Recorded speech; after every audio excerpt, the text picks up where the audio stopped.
Palghar railway स्थानकावरील ट्रॅकच्या दुरुस्तीचं काम युद्धपातळीवर सुरू आहे। 2 ते 2.5 तासात लोकल रेल्वे सुरू होण्याची शक्यता आहे।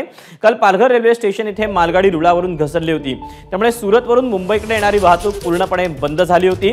सध्या पालघर रेल्वे स्टेशनवर एक ट्रॅक दुरुस्त करण्यात आलाय। त्या ट्रॅकवरून आता लांब पल्ल्याच्या गाड्यांची धीम्या गतीने वाहतूक सुरू आहे। याचा आढावा घेतलेला आहे सत्यम सिंगने।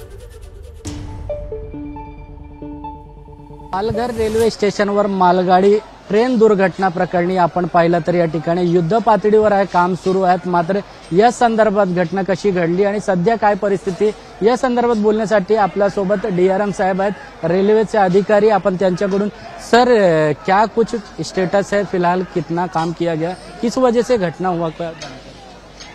अभी फिलहाल सारा जितना डब्बे गिरे थे या जितने डब्बे में 1-2 चक्के ट्रैक से उतरे थे वो सारे को ट्रैक पे लेते आया गया है।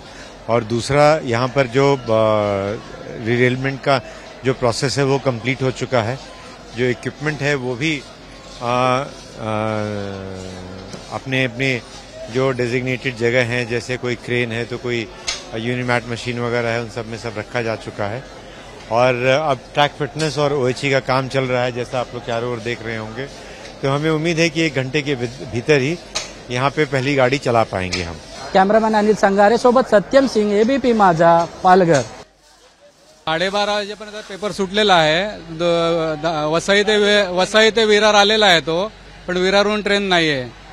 तर आता एक्सप्रेस ट्रेन पश्चिम एक्सप्रेस येते, पण ती विरारला थांबलेली आहे। तर जवळजवळ 2.5 तास झालेले आहेत थांबून मुलाला विरारमध्ये। तुम्हाला कुठं जायचं असेल तर मी जाणार आहे अंधेरी बोरिवलीच्या साईडला। पण जर बघत असाल आता जी सकाळी 8 वाजता येणारी गाडी आहे ती आता काय 3-3:30 वाजत आली ह्या टायमाला येते। म्हणजे जवळपास लोकांची जी काही रोजचे गाडीतनं येण्याची जे टाइम आहे ते पूर्णपणे बदलून गेलेले आजच्या दिवसाला। जर बघत असाल 8ची गाडी कुठे 3:30, हा खूप मोठा डिफरन्स आहे।